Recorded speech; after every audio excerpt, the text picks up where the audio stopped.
we will study a very important type of condensation polymer, that is formaldehyde resin. So let us start with a very simple and a very important example of formaldehyde resin, that is Bakelite. Bakelite is a very important polymer which is used for making electrical appliances, switches, phones.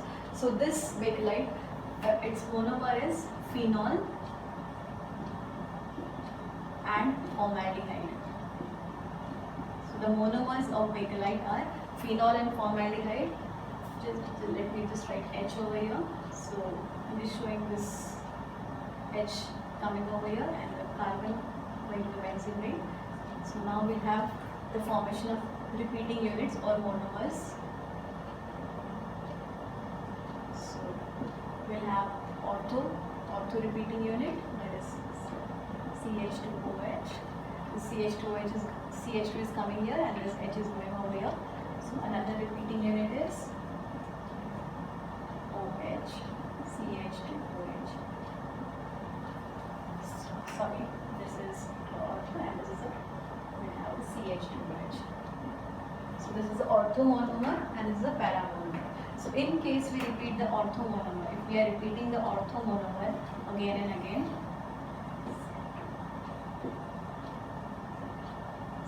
suppose I'm taking 3 units of these ortho monomers and joining them. I'm just showing joining of these 3 units.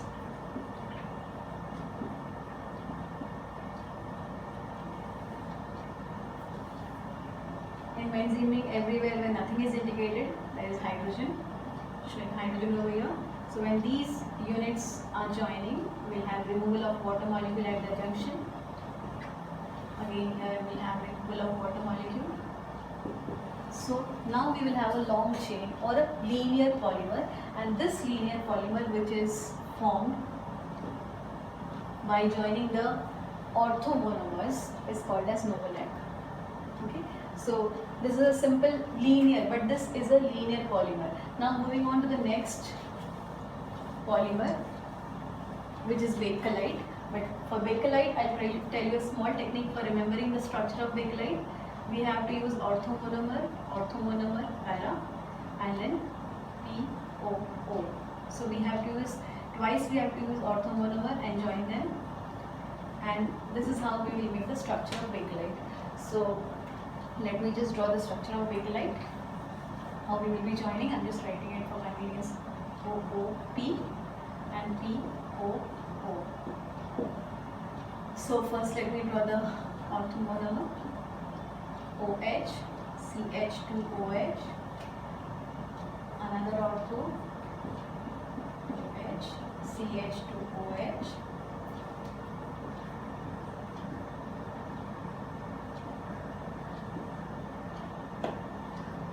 so we have drawn 2 orthomonomers. Now the last one is para, CH2OH, and in the next row we have first para, that is OH, CH2OH, then we have ortho followed by 2 ortho.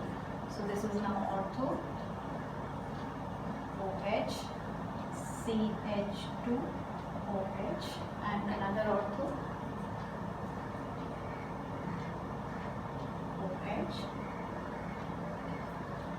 So 1 para and 2 ortho, CH2OH.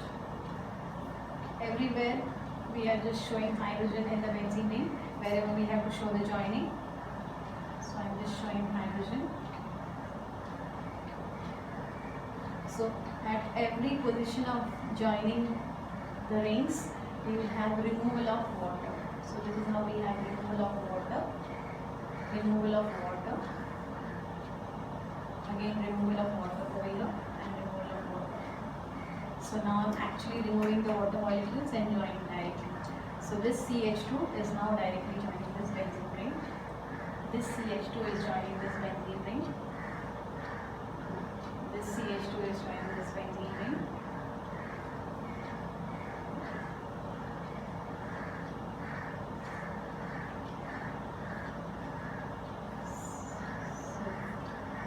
And this CH2 is joining the upper benzene ring. So we can match this structure with this structure. I have told you a very simple technique to remember to make the structure of bakelite. Generally bakelite structure students find it difficult to draw. So we can use this simple technique: ortho, ortho, para, para, ortho, ortho, O, O, P, P, O, O.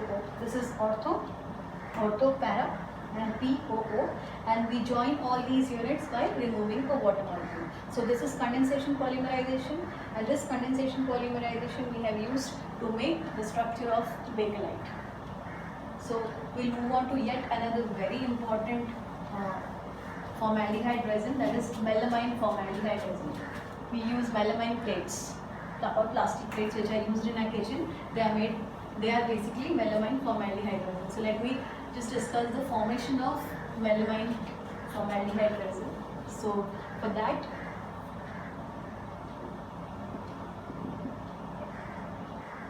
the monomer is melamine. I'm drawing the structure of melamine.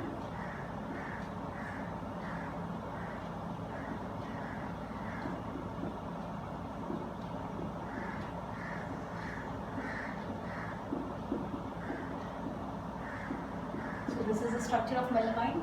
Again the same as we had in the previous bakelite structure. We have formaldehyde.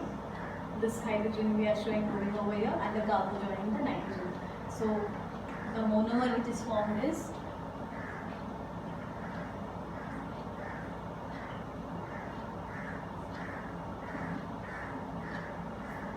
now we can show this as NH and followed by CH2OH. Let us keep this side as such, NH2.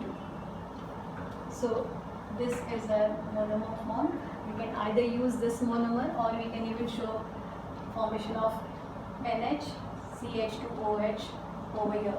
So either we can show at one position we can show the change, or at two position we can show the change.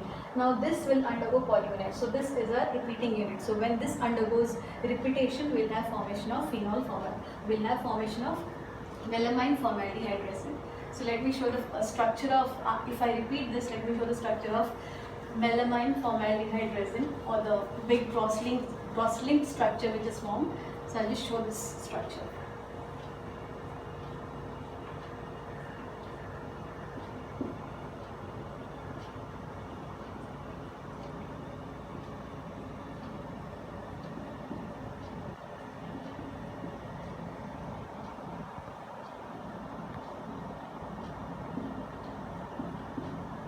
Write one more structure.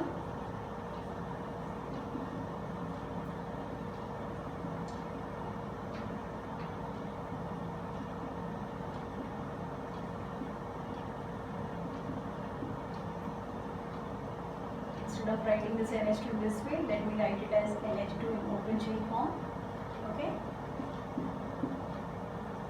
So I'm joining this monomer to another molecule, and below also I'll show one more molecule of same type.